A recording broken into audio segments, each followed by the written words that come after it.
La Mesa TIC de En Perspectiva es una presentación de Internet Society. Auspician Bantotal, Interamericana de Cómputos, Genexus, Latu, Netgate, Quanam y Antel. Tecnología del futuro en Uruguay. ¿Conocen esta canción?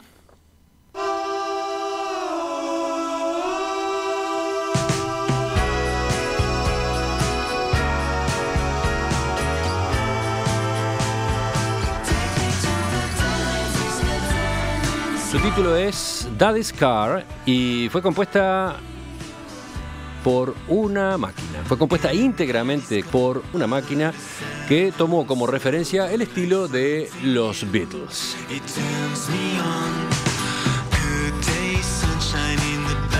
Tiene un par de años, pero no es novedad. En realidad hace bastante más que existen algoritmos capaces de escribir libros, pintar cuadros y componer obras musicales. Y hay quienes sostienen que cada vez lo hacen más y mejor. Entonces, ¿qué pasa? ¿Ya no hay límites entre lo natural y lo artificial, entre lo humano y lo que viene de la máquina? ¿Puede llamarse creación artística a lo que produce un algoritmo? ¿Cómo afecta la inteligencia artificial a la creación artística y cultural? Vamos a meternos en estas preguntas hoy en una nueva edición de la Mesa TIC. En una mesa en la que nos acompañan 4 voces, como es costumbre. Voy a ir presentándolos y saludándolos. Empiezo por mi pariente, Héctor Cotelo. ¿Cómo te va, Héctor? Héctor Cotelo, aclaro, pariente, no sé, lejano, porque acabamos de conocernos hace Sí, es un gusto realmente. Héctor es ingeniero en informática, egresado de la Universidad Católica, profesional en gestión de proyectos con certificación de PMP, trabaja como consultor senior especializado en soluciones de Business Analytics en Quanam desde hace 8 años. Ya vamos a ver por qué lo tenemos acá, pero bienvenido, Héctor, gracias. Gracias a vos. Sigo ahora con Pablo Musé, ingeniero eléctrico, máster en matemática, visión y aprendizaje automático, PhD en matemática aplicada, profesor titular del Departamento de Procesamiento de Señales en la Facultad de Ingeniería de la Universidad de la República. Pero además, pintor. Bueno, no sé si pintor, pero ¿cómo te definís? trato de dedicarle el mayor tiempo que puedo a la pintura. Artista plástico. Para mí. Pablo Musé. Gracias por acompañar también. Gracias. Sigo, voy al otro lado de la mesa. Pablo Casacuberta, artista plástico, escritor, cineasta, director del documental Clemente Estable, Aprendizajes de un Maestro, que acaba de estrenarse acá en Montevideo y sobre el cual hemos conversado. En los últimos años se ha ido volcando a la intersección entre la neurociencia y el arte, ¿no? Director de GEN, Centro de Artes y Ciencias, un centro cultural independiente acá en el centro de Montevideo. Pablo también, bienvenido. Muchas gracias. Y el último saludo es para alguien que ya ha participado de estas mesas, Martín Alcalá Rubí, ingeniero en telecomunicaciones y electrónica, director y cofundador de Trio Labs y de Monkey Learn. ¿Cómo te va, Martín? Buen día, ¿cómo están? ¿Te sorprendió? ¿A ti que has participado de otras mesas, te sorprendió? ¿Te pareció bien agarrar un asunto como este? Es un tema delicado, pero muy interesante. Y resulta que, bueno, al igual que Pablo, yo también tengo mi meta artística musical. Soy guitarrista y hago un poquito de producción musical. Entonces, imagino que por ahí venía la invitación también. También. Vamos entonces a charlar. Una primera pregunta para que los oyentes se ubiquen en todo caso frente al asunto. ¿Qué es inteligencia artificial? Bueno, básicamente vendría a ser la capacidad que tiene una computadora de poder aprender a hacer determinadas cosas sin que el desarrollador tenga que explícitamente programarla para que sepa hacer eso. Para mí es una muy buena herramienta cuando no sé cómo resolver un problema. Agarro y le digo, bueno, la computadora trata de aprender a hacer sola. Mi primera aproximación, para que no piensen que es algo tipo rocket science, algo complicadísimo, fue para que la computadora aprenda a estimar qué cantidad de carnes y productos hacer para hacer un asado, por ejemplo. Y bueno, hay que, por supuesto, el modelo alimentarlo con datos históricos de qué fue lo que se compró en anteriores veces, qué fue lo que sobró, qué fue lo que faltó, para que vaya aprendiendo a estimar. Pero se ven casi todas las cosas, ¿no? Netflix te sugiere qué te gustaría ver a vos. Sí. Facebook te reconoce las caras de las personas en las fotos. Sí. Hay como que en todas partes algoritmos que nosotros no sabemos, pero que están desarrollados con inteligencia artificial para que las máquinas aprendan a hacer cosas. Pablo, el docente acá, o uno de los docentes en la mesa, ¿querías agregar algo sobre esa definición? Bueno, que es una forma de inteligencia que hoy en día no existiría si no fuese por la inteligencia biológica, digamos, o humana, ¿no? Estás haciendo como una reivindicación, plantando bandera, ojo, no se confundan. Claro, exacto, ¿no? Porque en definitiva los que nutrimos a nosotros de esa inteligencia artificial, los que nutrimos a esas máquinas de esa inteligencia artificial, somos siempre nosotros, ¿no? La pregunta está si podemos desconectar la máquina en algún momento o no. Y un buen ejemplo es que la palabra robot fue creada además por un artista. Ese es un detalle que vale la pena agregar, ¿no?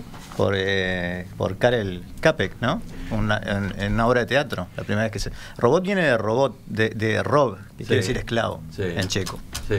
Y creo que en los 20, una obra de teatro fue la que introdujo esa palabra. Y bueno, y yo estaba poniendo al aire recién una canción que tiene 2 años. ¿Desde cuándo la inteligencia artificial es capaz de hacer una canción, pintar un cuadro, escribir un texto? ¿Ustedes tienen fechas para eso? Hay experimentos empezando en los años 50 de robots y sistemas computarizados participando en procesos aparentemente creativos. Y ya hay composición musical bastante compleja desde el principio de los años 90, donde tenés composiciones que cuesta mucho reconocer si son hechas por una máquina o por un humano. Principios de los 90. Principios de los 90. Un científico que se llamaba David Cope, que en realidad no era científico, al inicio era un compositor que tuvo bloqueo creativo y se pasó al campo del trabajo en inteligencia artificial y generó un compositor que supliera su dificultad para componer. Es gracioso que en esos primeros intentos ya David Cope le puso un nombre y lo convirtió en una compositora, Emily Howell, que era y que tiene discos. Uno puede escuchar discos de Emily Howell en internet. En pintura hay algo parecido también. ¿Y por qué lo destacás eso? Lo destaco porque justamente una de las cosas que hace cuestionable la noción de arte hecho por máquinas es que una porción de la interacción artística que se produce entre creadores y público es la inferencia por parte del público de que está escuchando un mensaje o una expresión de una subjetividad. Uh-huh. Por alguna razón David Cope sintió que tenía que generar una especie de persona que imbuyera, digamos, a esta creación artística de una subjetividad particular o de la apariencia de una subjetividad. Martín, hasta ahora no hablaste. En la presentación sí. En esta parte que estamos tratando sea como una especie de introducción, ¿cómo estás vinculándote tú con la inteligencia artificial desde el punto de vista de la creación artística? Bueno, la verdad que es un área que es muy apasionante. Nosotros en Triolaus en los últimos 10 años nos hemos dedicado a explorar las aplicaciones de inteligencia artificial en la industria. La verdad que en concreto no hemos hecho muchos proyectos con música de inteligencia artificial, pero como te comentaba, yo soy músico, o bueno, intento, toco la guitarra, un poco de producción, y es algo que me ha interesado mucho. Y en los últimos años, en toda esta explosión de tecnología que hubo con inteligencia artificial, se han dado un montón de tendencias que han sido súper interesantes, un montón de apps que han utilizado esto, que bueno, después a medida que se desarrolla la mesa me gustaría ir comentando un poquito. Pero bueno, estamos en una época donde la inteligencia artificial está floreciendo en todos los campos y bueno, el arte no podía dejar de ser uno de ellos. Mencioná una de esas apps que tenías ahí anotadas. Bueno, hay una que se hizo muy, muy famosa hace un tiempo, no sé si la llegó a utilizar, que se llama Prisma. Es una app que agarraba, te agarra una foto cualquiera y te aplicaba una especie de filtro, como se le llama, que te la dejaba como si lo hubiera pintado un pintor. Uh-huh. Esto tuvo una explosión, se hizo súper viral.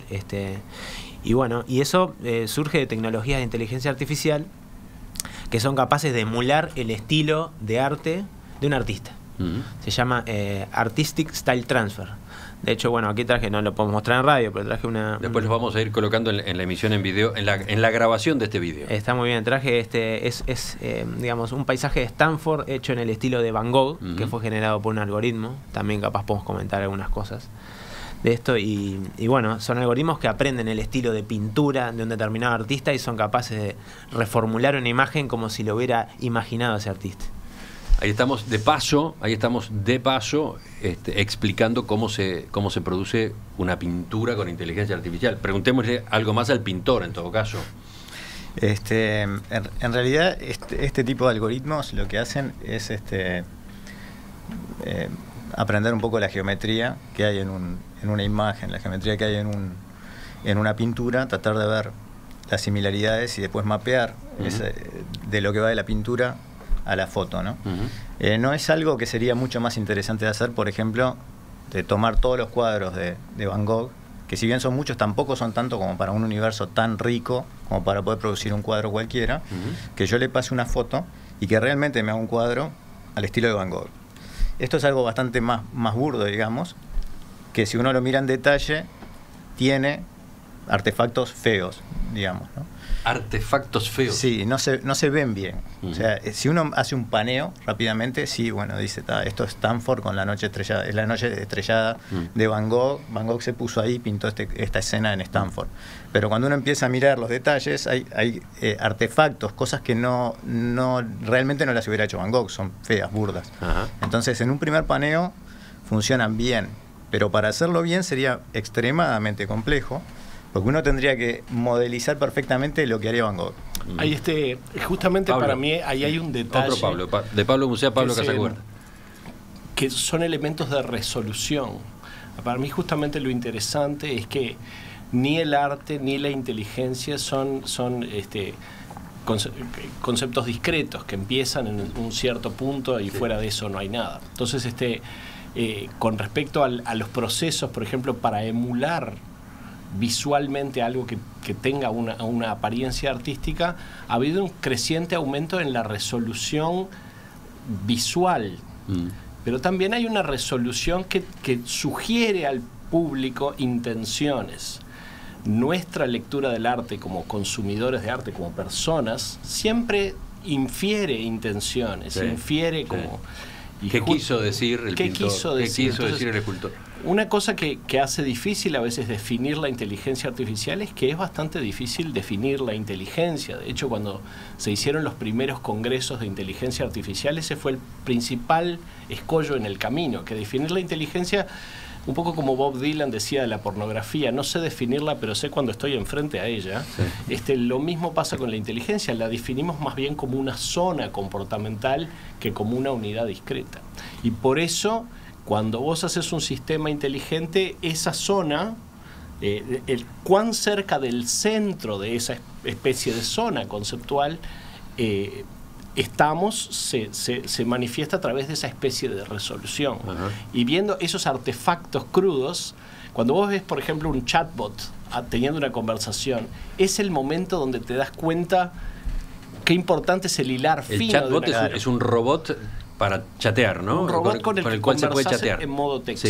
Sí. Entonces, está lleno de rasgos de humanidad que están sembrados por allí para que tú sientas que hay intención, pero notas continuamente la emergencia de respuestas brutas, digamos. Por lo tanto, tú discutís el término inteligencia artificial. Yo no lo discuto, yo pienso que la inteligencia artificial es un proceso creciente que ha llegado para quedarse y que va a terminar por insuflar absolutamente todas las interacciones humanas, pero pienso que a veces hay elementos de triunfalismo en torno a la capacidad de emular algunas cosas que son más bien una simulación.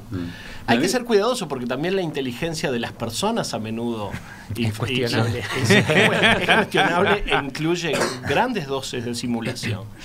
Me quedó una pregunta más para Pablo Musé, pero ¿alguien quiere continuar esto que planteaba recién Pablo Casacuberta? No, me parece interesante y estoy de acuerdo en eso que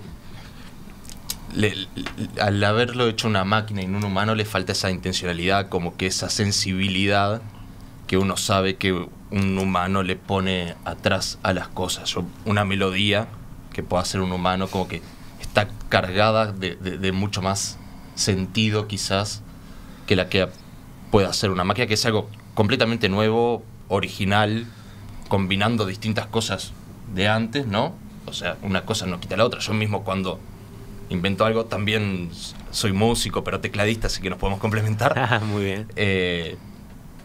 Generalmente repito patrones de determinadas cosas en la música, y me imagino que en la pintura eso se da muchísimo. Con una secuencia de 4 acordes se pueden hacer millones de melodías y canciones distintas que, bueno, son nuevas, realmente originales, o son copiadas, las haga yo o las haga una máquina.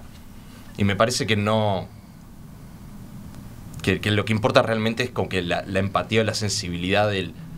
Eso que le puede poner el humano y no la máquina, y que no es la discusión de la originalidad. Martín, ¿o no? ¿qué ibas a decir? Sí, yo creo que se está dando algo que es interesante, que es está cambiando el propósito de la utilización de esta tecnología. ¿Por qué digo esto?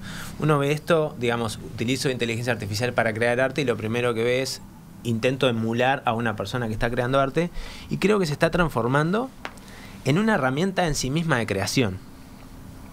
¿Me explico? Sí, a ver, dale. O sea, donde no es que la computadora está intentando emular a alguien, sino que es una herramienta más que tiene el artista. Es que son dos posibilidades distintas, ¿no? De utilización de lo mismo. No tiene sentido competir. No tiene sentido competir. No. Y traje unos, cosas... y traje, si me permitís, Porque hasta ahora, por ejemplo, hablábamos de eso, del caso de, no sé, una app que imita el estilo del artista tal o el artista cual. Claro, y yo traje... ¿Qué pasa cuando la inteligencia artificial crea con su propia, entre comillas, personalidad?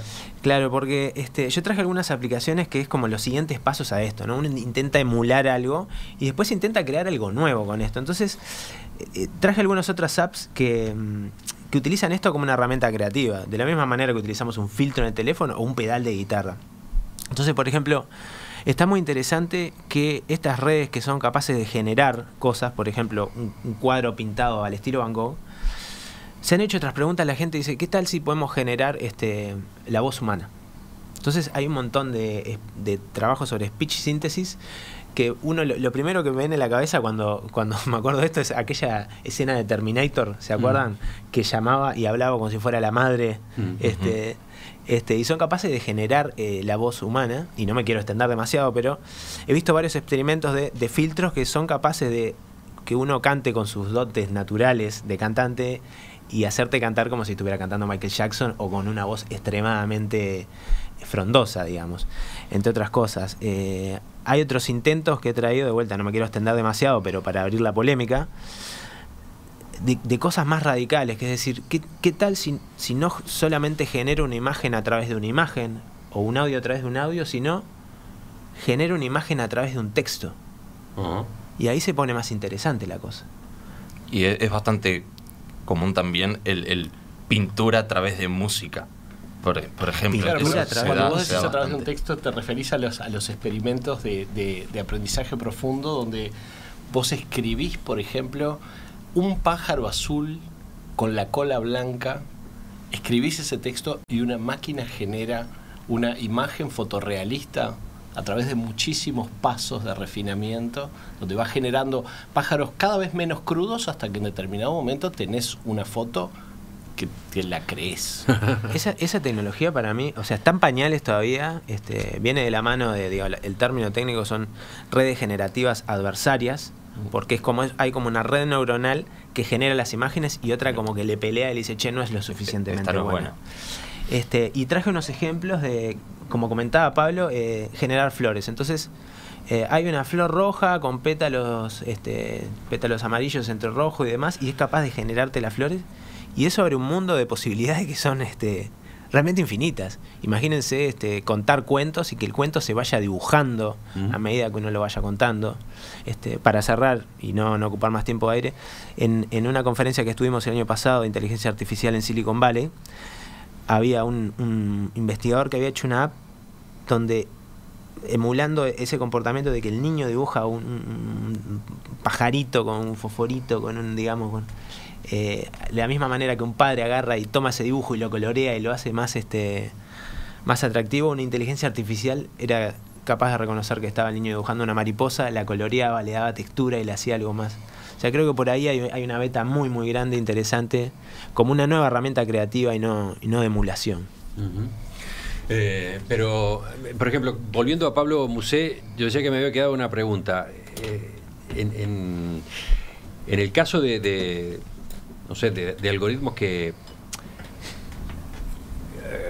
recrean el estilo de un determinado artista, por ejemplo un pintor, Sí. se ha llegado también a que creen una pintura, no una foto, no una imagen de pantalla del laptop. Sí. Tenemos ya pinturas en relieve. Hay un proyecto que se llama un nuevo Rembrandt o algo por el estilo, que además ejecutan la pintura emulando la textura física, ¿no? Ahí vamos a impresión 3D, claro, etc. Exacto. Pero yo he buscado mucha información, no está muy claro cómo lo hacen. No está claro si es un procedimiento que uno podría repetirlo porque es una máquina que lo hace completamente, o si hay mucha intervención humana en determinados lugares, ¿no? Realmente no está muy claro, ¿no? Y de hecho se hizo una vez, si no se hubiera usado más veces. A mí me llama mucho la atención eso. Me parece muy espectacular, pero no entiendo realmente cómo lo hacen. Las otras cosas sí las entiendo, porque como que nosotros trabajamos atrás de esos algoritmos, entonces ya pierden un poco esa magia y esa sorpresa que puede tener una persona cuando ve el resultado por primera vez. Nosotros entendemos cuál es el proceso de creación humano que nutre esos algoritmos, digamos. ¿Y vas a agregar algo tú, No, que Pablo en principio, Casacuberta? si uno concibe que todas las performances humanas son procesos materiales, no hay ningún impedimento categórico para no emular en forma materialmente precisa todas esas performances. Una de las cosas que estamos viendo es que las computadoras han lentamente pasado de ser asistentes en el trabajo a ser sustitutos del trabajo. Eso está pasando en cada vez más áreas. Hace muchos años que ninguno de nosotros hace los arreglos para tomar un vuelo de avión donde participe en forma definitoria una persona, o las operaciones de bolsa. Ya cada vez más las personas tienen un rol de supervisión e incluso a veces de perpleja contemplación de procesos que no llegan a entender.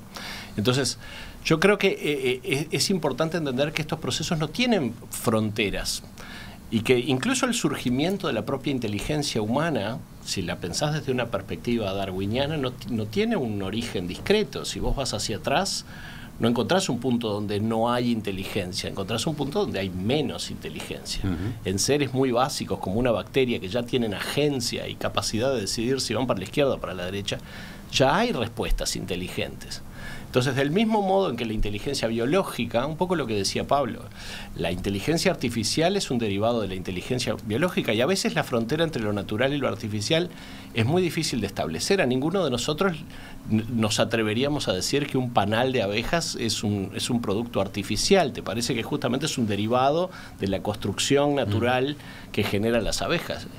Los humanos generan herramientas artificiales y la inteligencia artificial es una herramienta. Entonces, me parece que justamente cuando lo ves desde una perspectiva histórica, te das cuenta primero que nada que la inteligencia artificial es más o menos inevitable. Lo único que se discute en realidad son las escalas de tiempo en que van a ocurrir los procesos y cuál va a ser nuestra posición como humanos frente a esos procesos. La inteligencia artificial es inevitable y va a continuar desarrollándose, creciéndose y perfeccionándose. Y en algún punto la inteligencia artificial se va a encargar del perfeccionamiento y desarrollo de la inteligencia artificial, que es el momento en que la dejaremos de entender. Ese proceso no es necesariamente próximo, pero es más o menos inevitable. Bueno, este es un lugar apropiado para poner una pausa y regresar enseguida.